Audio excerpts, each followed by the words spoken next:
شخص ہے کہ وہ کام کرتا ہے، جانوروں وغیرہ کا دیکھ بھال کرتا ہے یا ویسے ہی، تو اس کا بدن پاک ہے۔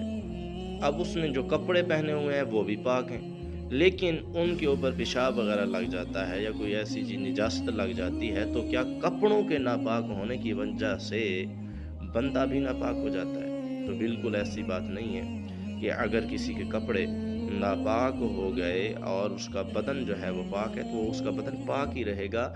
کپڑوں کی وجہ سے اس کا بدن جو ہے وہ کیا ہے، ناپاک نہیں ہوگا۔ ہاں، اگر اس صورت میں بھی یہ دیکھا جائے گا کہ اگر وہ نجاست جو کپڑوں پہ لگی ہے وہ اس کے جسم کے حصے پہ بھی لگی ہے، تو اگر اس کے جسم کے حصے پر وہ رطوبت وہ لگ گئی تو اس کا یہ حال ہے کہ وہ سارا جسم اس کا ناپاک نہیں ہوگا۔ جس حصے پہ نجاست لگے گی اس حصے کو دوبارہ دھو لیا جائے گا تو وہ کیا ہو جائے گا، پاک ہو جائے گا۔